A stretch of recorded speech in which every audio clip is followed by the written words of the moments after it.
Hi, welcome back to another week of video tips for fingerstyle guitarists. My name is David Youngman, and last week I started a series on challenges. It's a three-part series, so we're picking up the second part today. And these are ways to help perfect a piece, really solidify a piece or an exercise or a lick. It gives you focus and efficient practice. The challenge for this week is called Tally Challenges, and it's basically a matter of counting something. If you get it, you mark up 1. If you get it again, you mark up 2, and there's different ways we can count and take away. So I'm just going to go over some of the different ways that I've done this. I always think it helps to have something physical in front of you that gives you that counting, allows you to count. So I made this about a year or two ago, just some beads, wooden beads that I can slide, and as I get them right I can slide them over. If I get them wrong, and if the system I set up is that I want to take away, then I can take away. So I use that. You could use quarters and just have different piles. You get one right, move it over, get it wrong, take it away, something like that. For younger students, I've done stuff where I might use a Lego guy, and so if you get something right, you set the pants out. If you get something right again, you put the shirt on, and so on. Just be creative, especially if you're younger students. Have fun. That's something you can make your practice more enjoyable. So kind of like the last exercise, we need to define our terms. How do we know if it counts? And it's something like getting all the notes right, all the right rhythms. It might be something with your technique.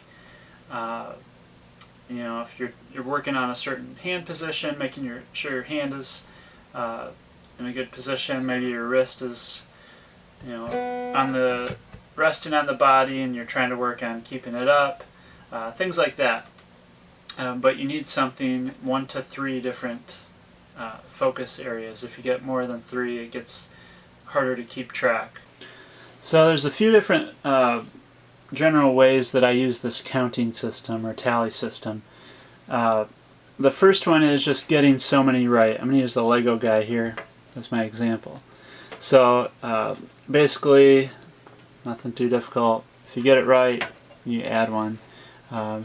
If you get the next one wrong, there's no penalty. You just wait till you get one right again, and let's say we're trying to build up to 3, so we added the shirt, and then get it right again. We build our guy. There you go. Another thing I do, I call it climbing, and with this system, there's penalty. So if you get it right, you set your pants out. You get the next one right, you put the shirt on. If you get the next one wrong, then we take the shirt away, and if you get the next one wrong, then you're back to 0, and you got to go again. Try to build back up, and your goal might be 3 or 4 or 5, whatever.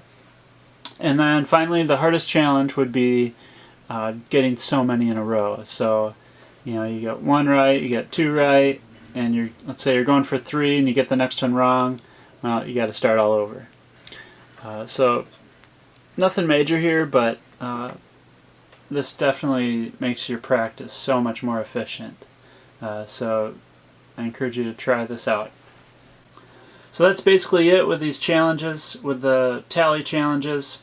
It's pretty basic, but they can be really effective if you use them right. Just make sure you don't make the challenges too hard for yourself. You want to be able to accomplish the challenge in the day. So just have it push yourself just enough, and then next day try to do a little bit harder challenge if you feel ready for it.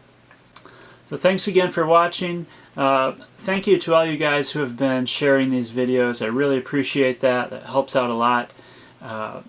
Please leave comments below again, if you have questions.